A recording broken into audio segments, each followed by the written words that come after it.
Welcome to another episode of the Read Pile. Before I start talking about the death of Ultimate Spider-Man here, I do want to just talk briefly about Jinx that was talked about in the last video, Jinx and Goldfish. I have now finished reading Jinx. I think the orange red is going to start flashing again. I finished reading this. It's not as good as I remember. It meanders. It's self-indulgent. Amazon is supposed to be adapting this into a show, something. And I'm going to hope that they stray away from the source material because it's just like the most Bendis thing I think I've ever read. It's self-indulgent is the only way that I can describe it. I could ramble, and I have rambled. I've shot a couple of things that I've scrapped, and anyway. Read Goldfish.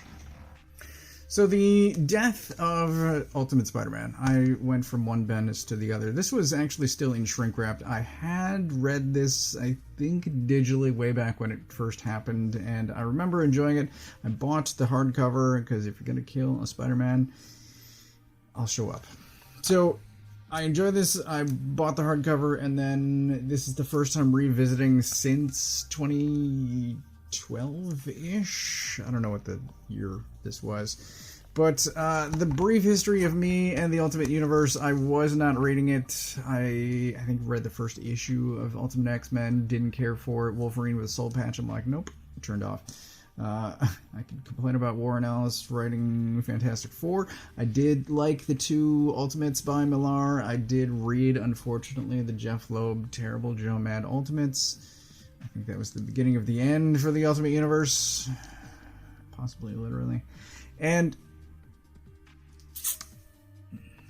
I was avoiding Spider-Man just because I had read Amazing growing up, and I'm like, I got the Spider-Man that I wanted. I don't need more Spider-Man. However, this is drawn by Bagley, and Bagley is my mental image of Spider-Man, even though he's not my favorite Spider-Man artist. I'll get to this soon. But the story and my annoyances with this. Let's get into it. So it starts with Norman Osborn in prison. He escapes, clearly. Otherwise, the rest of the story can't happen. Full on Bendis. We get a restaurant scene. Captain America shows up. I want to mention something else too. So the drop down box that has page count and details like that in all of these videos. I get that information from Amazon. It's where I start. And there was a hardcover omnibus. There was an omnibus of this and the parallel running Avengers versus Ultimates series that has a crossover, a crucial crossover at one point. And there were some complaints. I was skimming reviews. I don't know why. And there's a complaint that one of the reviewers was blaming Captain America for the death of Spider-Man. He also, there was a complaint about spoilers, like, hello? And it seems like the dumbest thing, because really, we live in a post-death of Superman world, and, like, there's not a major character that's going to be killed off that the marketing department isn't going to let the world know 6 months in advance is coming. Like, it's not so much the what at this point. I mean, this is a tease. There's maybe the possibility, except not in this case, that he's going to escape it, except later he does, and it's just pissed me off. Peter comes back at some point. And it's more about it's enticement to read, to get everyone that wasn't reading it to start buying comics again. And then it's more about the how at that point. So if you know what's going to happen, it's about the how. And how, crucially, we'll get there. It's not great, though.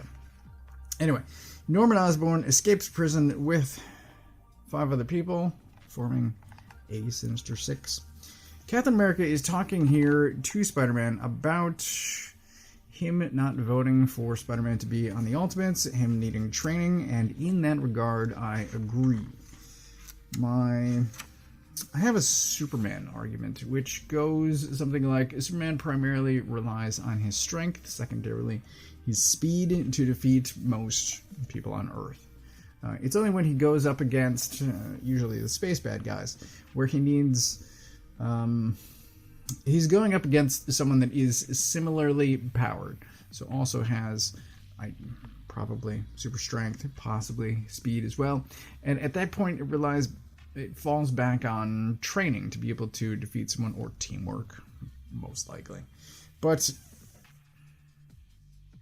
there's a cat.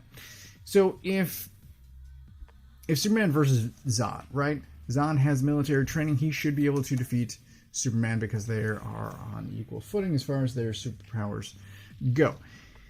Spider-Man is enhanced. He's been taking on people for 160 issues at this point, and he has slopped his way through. Captain America's argument is you need training, and I agree with him. So he actually gets called away because of that other series before any training takes place, but we do get this big speech. Bendis gets all of those words in, makes Bagley draw this cemetery. Like I was saying, Osborn escapes. He and Sandman are both naked. One of these guys, I think it's him. Would you stop chewing on things? I got the chewer in the room.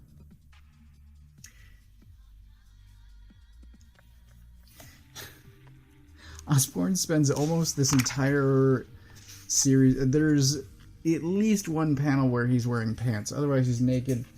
Quit chewing on things. There's one panel where he's got pants on, and I don't know where those pants came from. Anyway, there's everyone shirtless. They break into this guy's apartment, and none of them think to steal any clothes. They show up later at the Beatles, and they're still naked. They didn't grab any clothes. We get this fight between Dr. Octopus and Osborn. It doesn't end well for one of them. But all of this is happening on the television, so everyone knows what's happening. Spider-Man goes home. He tells Aunt May to go away because everyone knows who he is, and they're going to come for him, and he doesn't want collateral damage. So they leave here. We have a long way to go. Keep track. All of this stuff is about to happen. Spider-Man swings away. Here's a gun that is set up. This will be a point, but it's a gun that is shown before it's fired, and then it's fired. Now here is where the crossover happens. Spider-Man gets shot. It's the end of the issue, and the next time we see him, here they are with the Beetle. You can see right there, still naked, two of them. This guy still doesn't have a shirt. I don't know why none of them thought to steal any clothes. Spider-Man wakes up alone, and we don't see, at least in this, the other half, that other series, what happens with the teams that are fighting the Ultimates and the Avengers. We don't see why Spider-Man gets left, shot, dying, really. I do like that Bobby and Johnny are here, except they kind of get, in an upcoming scene, they get Guy Gardner one-punched, basically, and they get knocked out pretty quickly and are just down for the count. There's the pants. I don't know where those pants came from, but I am thankful for them. So otherwise it'd just be a big dong hanging out.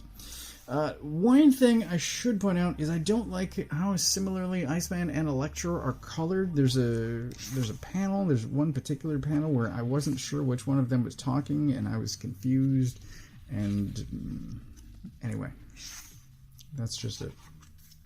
It's just a thing that happens. Spider-Man left home, right? Aunt May and Gwen left. Spider-Man swings across town, gets shot, is unconscious for an unknown amount of time, swings back to his neighborhood. For some reason, he's maskless. It's as if he already knows he's not going to survive, and he does not give a f*** anymore.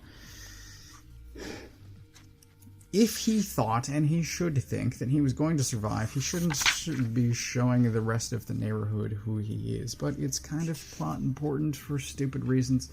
I do also hate this image as the book falls closed. Because there's no room for the R. Ed McGuinness. There's no room for the R there. Anyway. So, Spider-Man is fighting the Sinister Five at this point. When the neighborhood comes out, somebody thinks to call... Where is it? Alright. Aunt May. Gwen Stacy. Driving away. Clearly no longer in a neighborhood at this point. There's trees on both sides of the street. She gets a call. Oh, shouldn't be on the phone while driving. She gets a call. A neighbor says, hey, I think your nephew is dying, and also he's Spider-Man. And she... Now, this is the crucial bit. 1 page, 2 page, 3 page. Electro gets shot. There's this gun. Then it's revealed Aunt May is firing the gun. Like, they left 2 entire issues ago. She comes back in 3 pages with a gun that's never been shown before. It is the stupidest f***ing thing. If you are going to kill a major character, which clearly they are, the execution of that should be perfect. You have time to plan for it. It's not happening on a whim. The execution should not be this shoddy. I don't know what the hell is happening. But Spider-Man dies. Again, spoilers? Pfft. Anyway, Spider-Man winds up dead, and it's annoying. It's annoying. It should have been great, and ultimately it's annoying, and I don't like it. I don't even know if I want to put this back on the shelf.